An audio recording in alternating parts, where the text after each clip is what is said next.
Hello, friends. Welcome to the first official episode of Good Grief.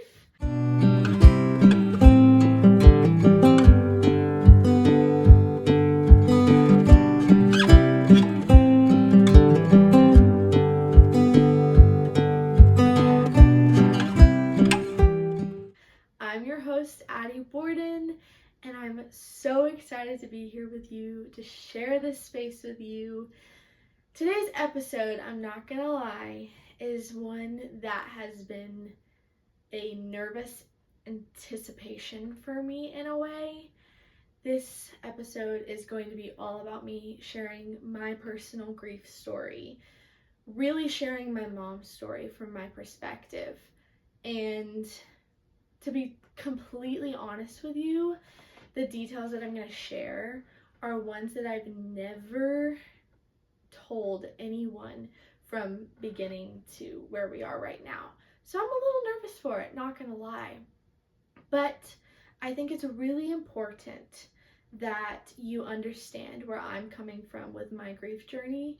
And although Good Grief is not 100% about me and my grief, it truly is for your grief and your journey.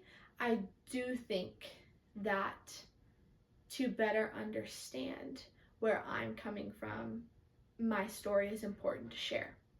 So, without further ado, let's just get right into it. So, my mom's story starts way before January 22nd, 2022. It actually starts when I was, I believe, 6 years old. We were living in Florida at the time, and my mom got diagnosed with breast cancer. And that is something that, honestly, I don't think any 6-year-old can fully understand. At the time, I remember when my mom and dad sat me and my sister down to explain to us what had been going on, I literally looked at them and said, "What's that?" Because I truly had no comprehension of what cancer was. I just couldn't understand it. So that was super difficult because there were other things going on at that same time, but then just adding the cancer onto it, there were so many unprocessed emotions because at 6 years old, you don't know how to process emotion in any way, but you definitely can't process them in a healthy way. So she went through all her treatment. She did several rounds of chemo, radiation, surgery, multiple surgeries, just everything you could think of, basically.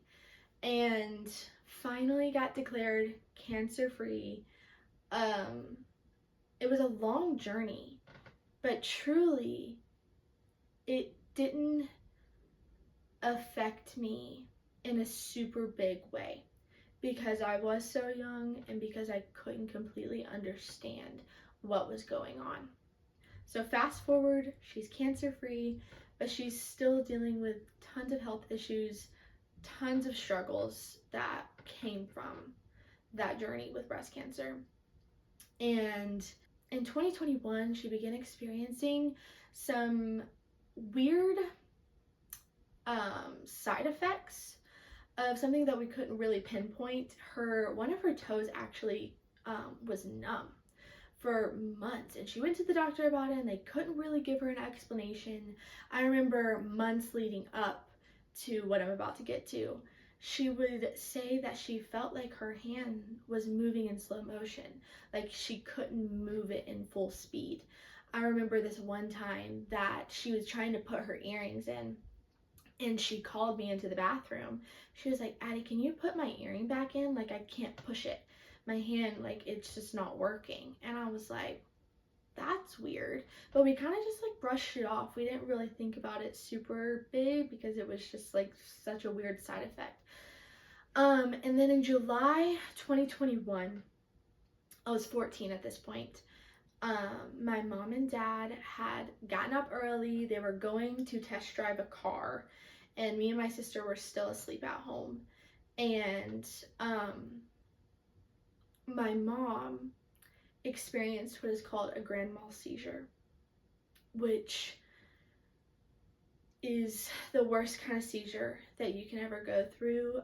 Just hearing my dad explain it and really kind of build a mental picture of it, I am thankful that I was not there to see it, because I think that would have added to the trauma of what was already going on. And I remember that morning, they had already left, we were still asleep at home, and my sister got a call, and it wasn't on a speakerphone, but I could hear my dad talking, and I heard him say, "Hey, mom just had a seizure, we're headed to the hospital." And it's something, that feeling that you get when you get a phone call like that is something that I cannot explain. Your heart just drops to the floor and you just immediately go into fight or flight. You are in survival mode. And so through that time, they ran some tests, and that day they found a golf ball sized tumor. I believe it was on the right side of her brain. And that was hard to hear. I was 14. This was 7 or 8 years after the initial cancer diagnosis. And it hit me so much harder at 14 than it did at 6. Obviously, I was way more aware at how detrimental cancer can be and how it can truly change your life. So it was scary. It was so scary, but we went through all the scans, we went through all the tests, and then they ended up moving hospitals. And they were going to do a biopsy on the tumor, and while they went in to do the biopsy, they ended up just being able to get the whole tumor out. It was very encouraging. The doctors were super optimistic that they got the majority of the tumor out, and told her that she would just have to do some radiation treatments to kind of just make sure that there weren't any remnants of it left, but that they felt like they handled it.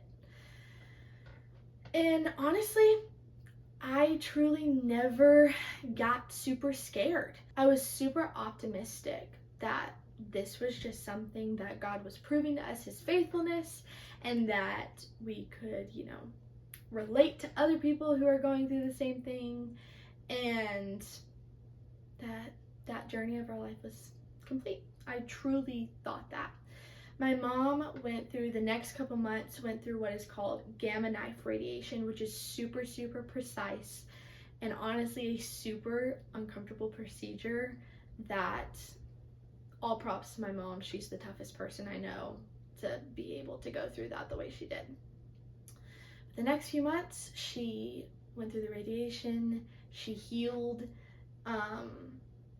Truly, these next months were some of the best that I've ever had with my mom. We laughed till literally the laugh was silent because we were laughing so hard. We had so many good memories from this time. She still wanted to travel. She still pushed herself. I will cherish those months for the rest of my life, the last few months that I had with my mom. Now, the next little while is, gonna be honest, kind of fuzzy in my brain, because there's so much that my brain has kind of blocked out because it was pretty traumatic, and the timeline kind of gets fuzzy for me. But if I am correct, which I will be having my dad on as a guest, and I will verify all these details with him when he comes on, because he obviously knows more about this timeline than I do. But if I'm correct, around November or December of 2021, she started experiencing some pretty bad head and neck pain. And there is this thing that she found on the internet, Dr. Google, and through some of our friends that were experiencing the same thing, that you can get a certain type of nerve pain from head trauma. So trauma like a brain surgery or a car accident or whatever you can get head trauma from. And you can get this specific type of nerve pain. And she talked to her doctor about it. They truly believed that that's what it was. And I remember she was in excruciating pain for weeks, like nonstop, no relief. But we were able to manage it for a little while. And obviously, eventually, it got to the point where it was unmanageable. But now we switch over to 2022 and we get into January. This month was really hard. Her health kind of started declining pretty quickly. We also were just kind of in denial about it in one way. I think that maybe deep down we knew what was happening, but we didn't want to accept it. And so we kind of just ignored a lot of things, I'm not gonna lie. But we get to the week before she died. She died on a Saturday. So that Monday truly is one, besides the day that she died, is truly one of the worst days of my life. And one of the memories that I don't like to think about a lot, but I think it's really important to share. She was kind of just out of it that whole day. She was sleeping 24/7. She was starting to lose feeling in her hand again and couldn't really walk by herself. And she was just nauseous all day. And that whole time, I genuinely still wasn't thinking, gosh, something bad's gonna happen. And she stayed in her chair downstairs all day. And that night she was walking up the stairs and my dad was helping her. She was going to pack. We were going to a friend's funeral that week.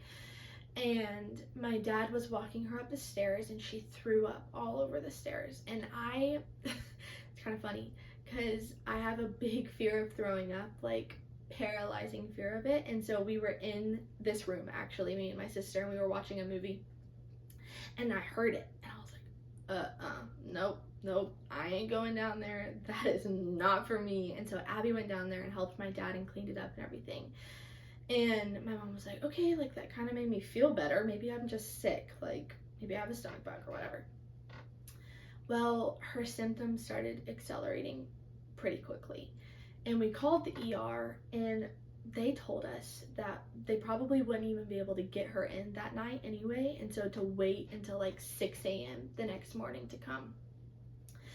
And my best friend is actually a former ER nurse.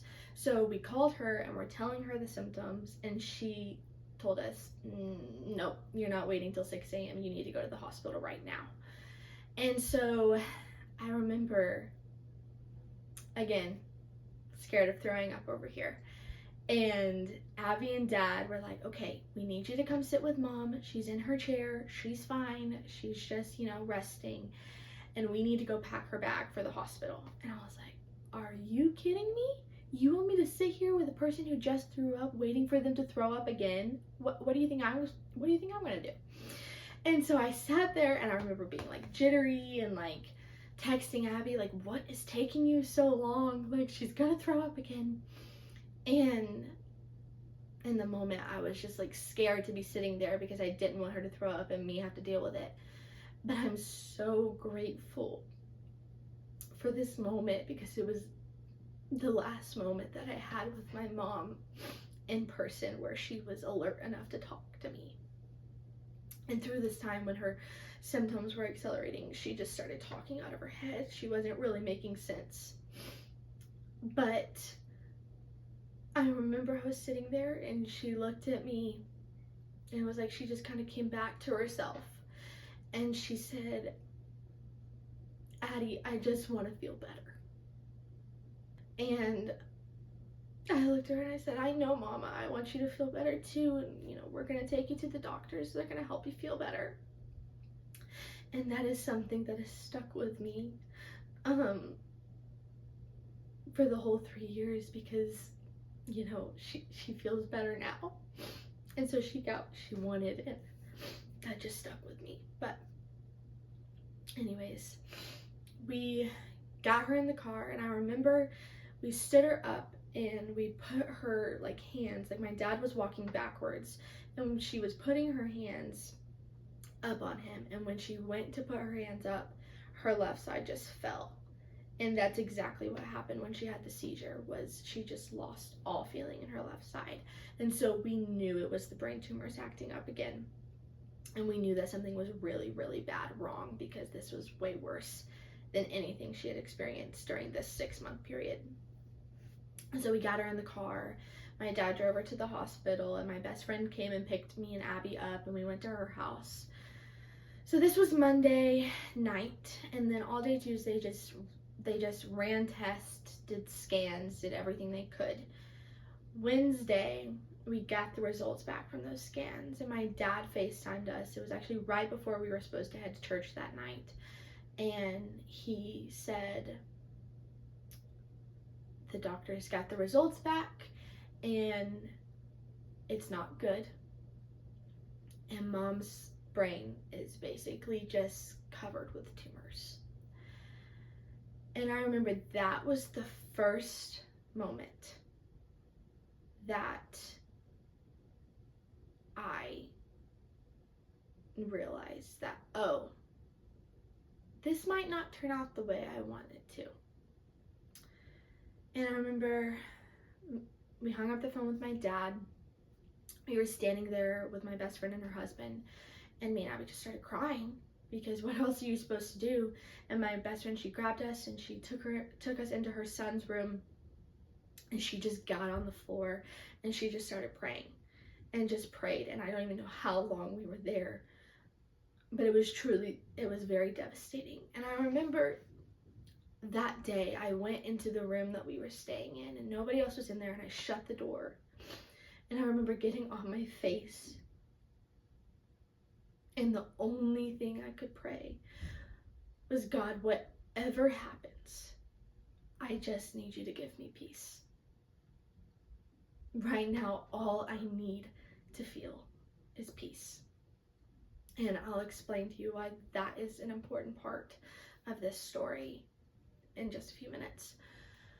So Thursday, they actually tried to do a radiation treatment on her, and her brain was already so swollen, and the radiation swells your brain even more. And so they ended up not being able to do any more than that, and kind of just had to stop all treatment. And so Friday is kind of the day where everything gets pretty real.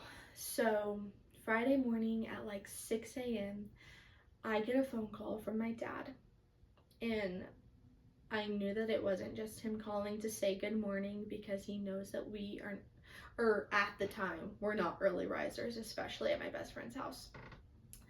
And I saw his name pop up on my phone, and again, you just have that feeling and your heart drops to the floor.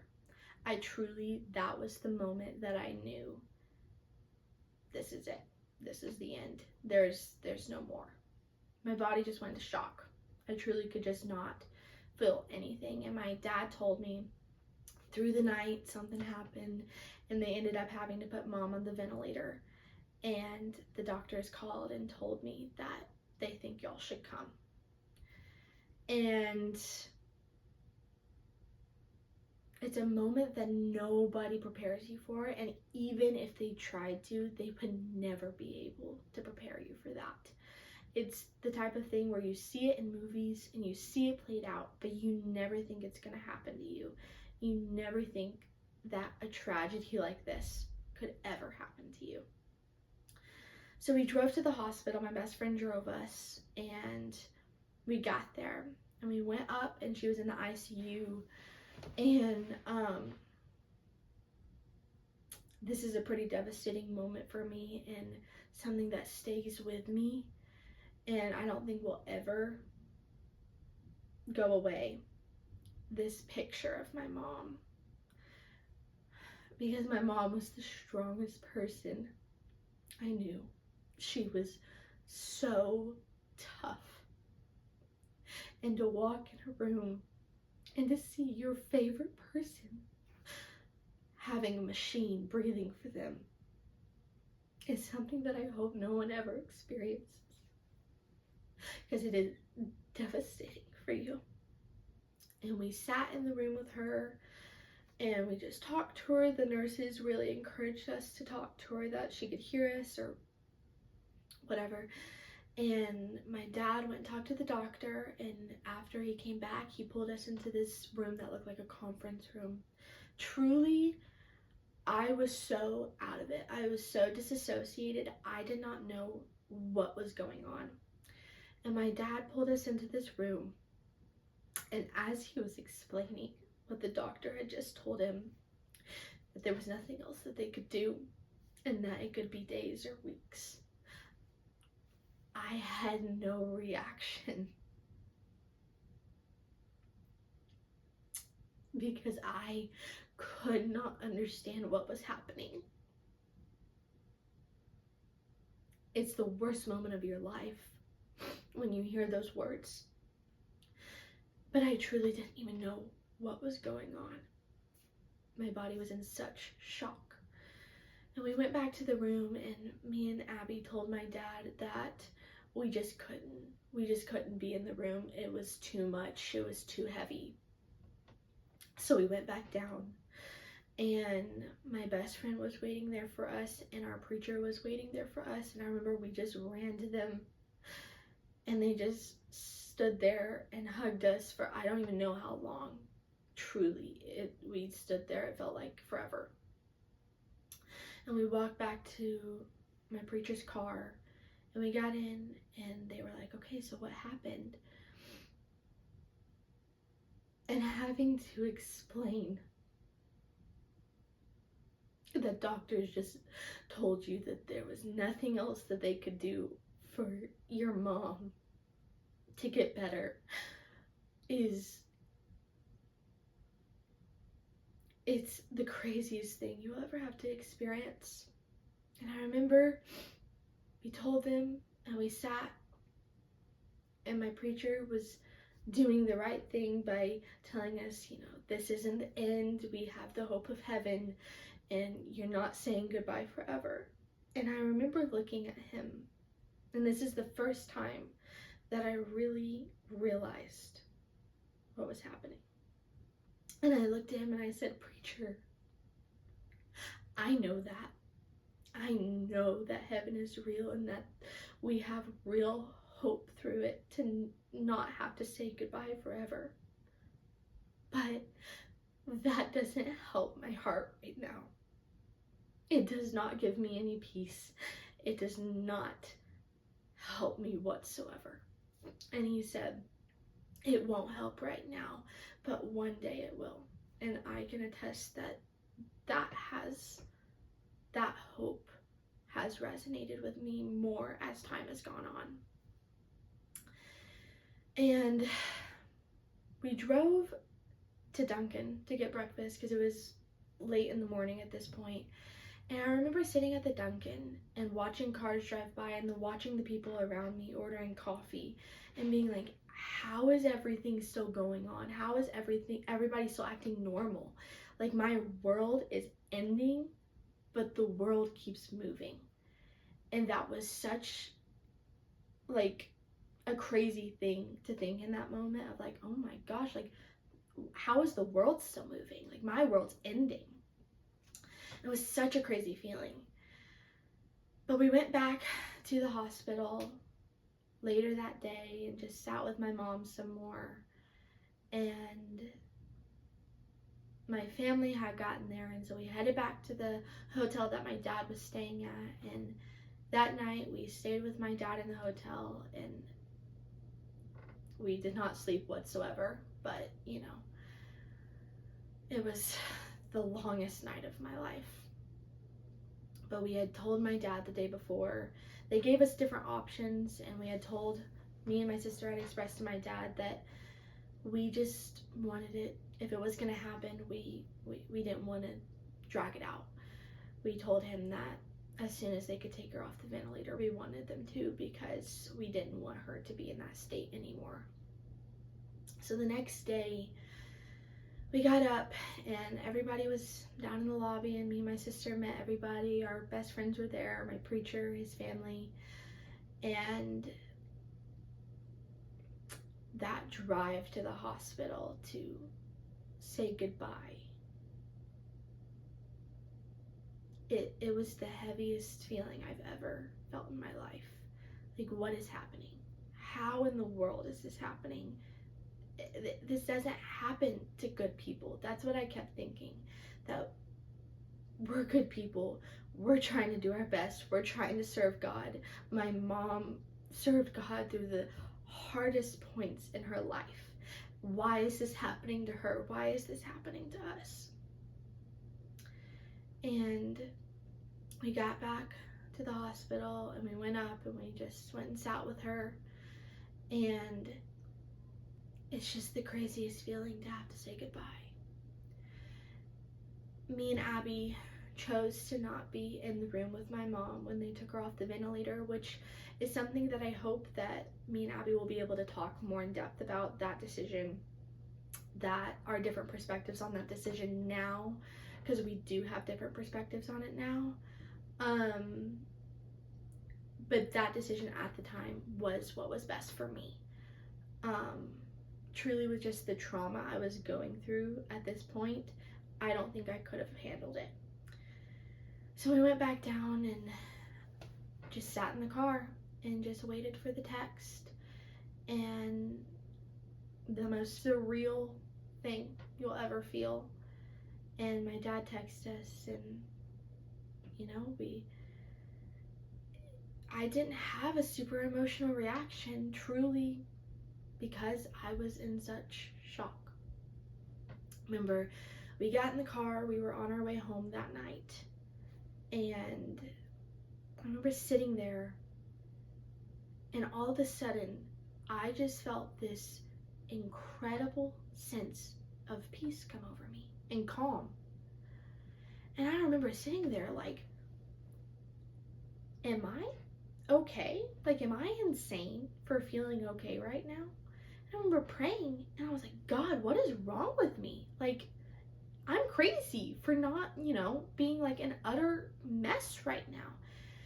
And it was almost like he said, didn't you just pray for peace? Like, this is me giving it to you. And I remembered the prayer I prayed, and I was like, oh my gosh, I did. And I'm getting it. My prayer was answered in such a specific way. But the next week was just full of the funeral and prepping for the funeral. And to be honest with you, other people in my life probably remember the funeral better than I do. I don't remember it. I don't remember sitting there. I don't remember walking in. I don't remember walking out. I don't remember being at the graveside. I was so disassociated. One thing I do remember about it was that I wasn't emotional. Truly, I couldn't. I wasn't feeling emotional. Like, it's not that I just was like trying to hide it. Like, I wasn't feeling emotional. And I remember sitting there being like, okay, other people are watching me, and they probably expect me to cry. And I remember sitting there, and that's the first time I acted on feelings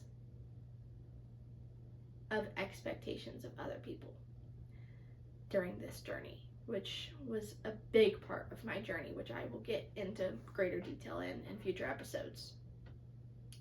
But I remember sitting there, and I was like, I guess I need to cry, which sounds insane. I know that sounds insane coming out of my mouth, but truly, my body was numb. I felt nothing. And so I did cry at my mom's funeral. I do remember that, because I felt like that's what people expected of me. And so we got through the next couple weeks of just memorial services and going to her hometown and doing memorial service.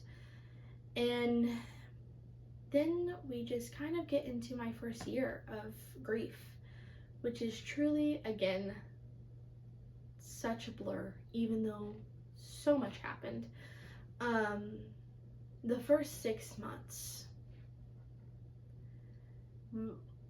all three of us were just in survival mode. We just kept doing what we know to do.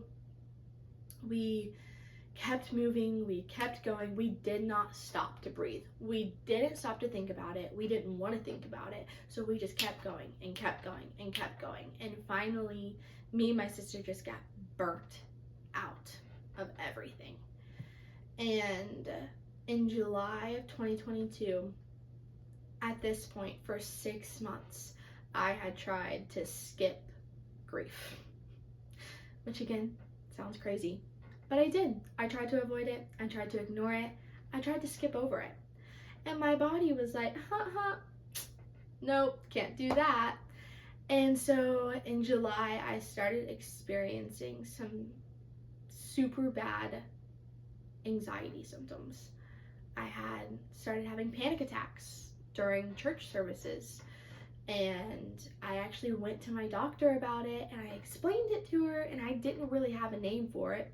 But I was like, the other day, I was just sitting there, nothing was happening, and all of a sudden, I just started feeling like I couldn't breathe, and my heart was racing, and I started shaking really bad, and I didn't know what was going on, and I just started panicking. And I was like, I don't even know what, can you tell me what that was?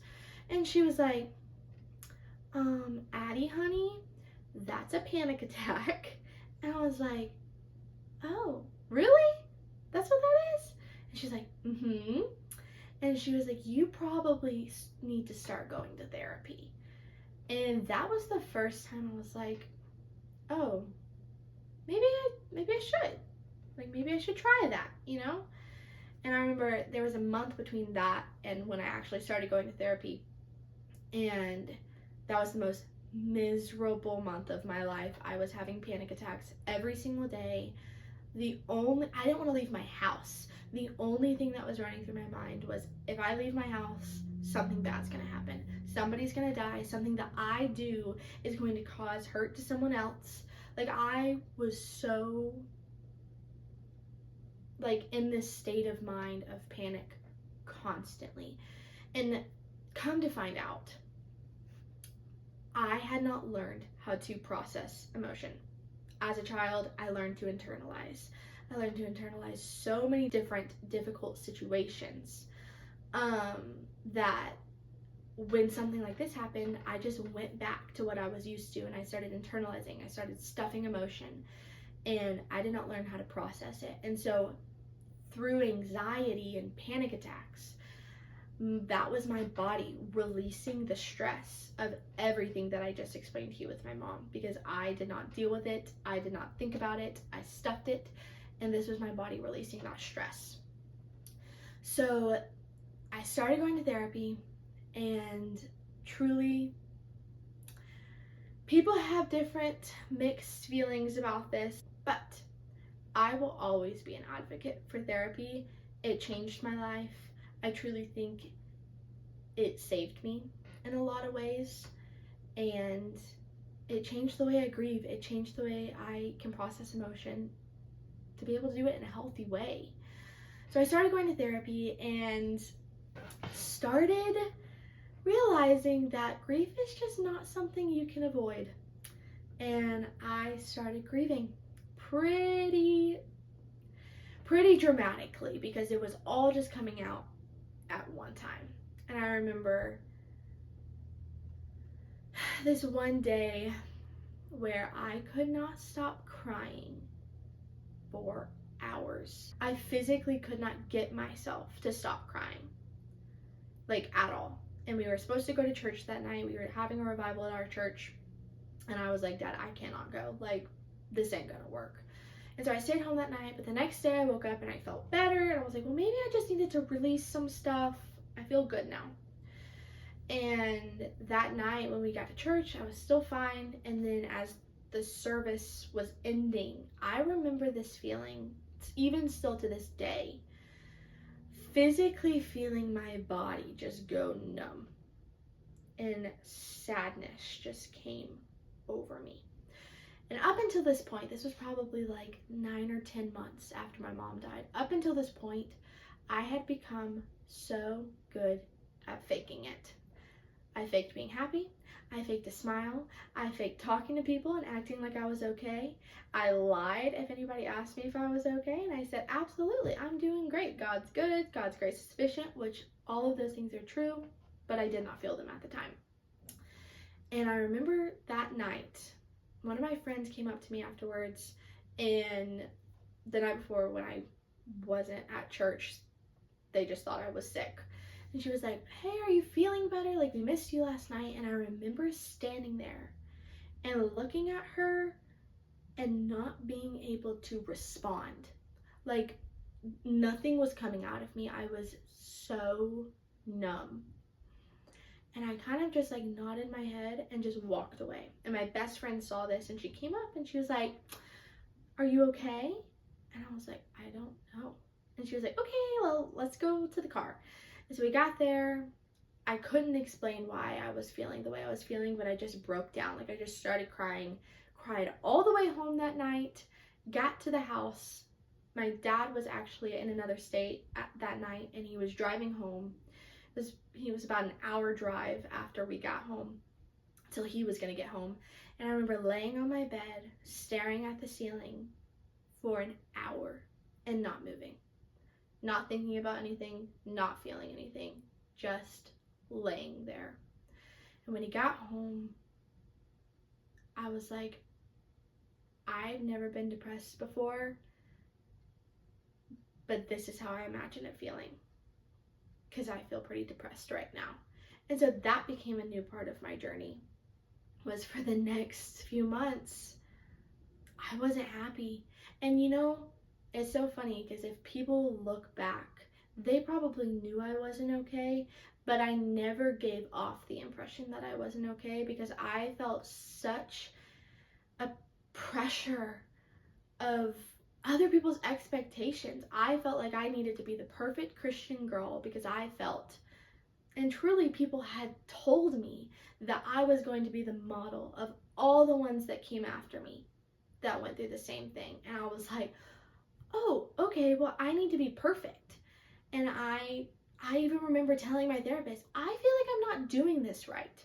Like, I feel like I'm grieving in the wrong way. Like, I avoided it for so long, and now I feel like I'm not going. And I told her, I said, you know, like that 5-step process that they tell you, like, I'm not doing it in the way it's telling me I should be doing it. And she was like, honey, that's not how it works.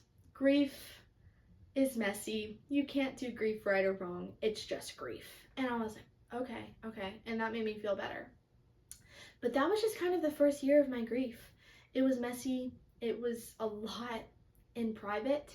It was a lot of days where my best friend calling me, I was still in bed at 1 p.m. being like, okay, I know you're sad, but it's time to get up. It's time to do your school. It's time to go on a walk. It's, you know, her pushing me beyond what I could push myself at the moment, which she was just the best person I could have possibly had. But the next year, I mean, I kind of just went through the motions still. I wasn't really happy, but I wasn't as bad as I was. My anxiety kind of started lifting. Depression started lifting. And I mean, it was just still so, you were still going through so much. It was still going through such heaviness. And then we get to the past year of my life, which has kind of been crazy in other ways. I stopped going to therapy a year ago, not for any bad circumstance. I just needed a break. I was just like, you know what? I just need to stop talking about it. I just need to stop thinking about it for a while because it is so heavy that I just wanted to feel light again. And I remember when I stopped going and I kind of just like chose to just be like, okay, I'm just gonna move forward a little bit and see what happens, like see where I am. And I remember for the first 2 years, I genuinely felt like I was just drowning constantly. And last year, when I kind of made that change, I remember feeling for the first time that I could breathe again. And this past year of my life has been a whirlwind, but I've truly learned to live again and truly learned to be happy again and to find the good even in grief. And there's still been hard moments, don't get me wrong. I turned 18 and that was really, really, really hard for me. But I had some great friends that knew exactly what I needed even in those moments, and they helped me get through that. And now we get to today, where I am finally accomplishing something that I didn't even know I wanted to do in this way, but is something that truly fulfills something in my heart that I can't really even explain fully. So that's my story, and that's where I'm coming from, and it's messy and it's dark, but I truly felt it was important to share it with you all. Before we go, I want to speak to those who are going through the thick of their grief in this moment. I have been you. Honestly, it wasn't that long ago that I was you, even though sometimes I forget that it wasn't that long ago. Here is what I want you to know. Right now, your world just ended, and you feel broken, and you feel like you are never, ever, ever going to be okay again. But here's what I know. One day, getting out of bed won't feel like a burden anymore. One day you won't feel the heaviness of grief like you do right now, because grief will always stay with you. It's with me today, but it won't be as heavy as it is right now. And one day someone will come up to you and they'll tell you how your story made a huge difference in their life, in their grief journey, and it'll fulfill something in you that you didn't even know that you needed to be fulfilled in. One day you will learn to live again, and one day you'll be okay again. If I am a product of anything, it's God's grace. And that is the only way that I am who I am today, and I'm where I am today, and I'm able to do what I'm doing today, is God's grace. Thank you for allowing me to share my story and to be even a small part of your grief journey. I truly feel so honored and blessed that God has allowed me the privilege to do this and to be in your life in this way. Before you head out, I would love for you to subscribe to the channel and comment any guests you would like to see on, or any topics you would like for me to discuss. Also, head over to our Instagram at good.griefguide and give us a follow. We post so many behind the scenes content over there. Relatable, funny, more serious, and I wouldn't want you to miss a single thing. Again, we post every other Friday on Good Grief, so be sure to stay tuned for the next episode. It was an honor to be part of your day. See you next time. Bye, friends.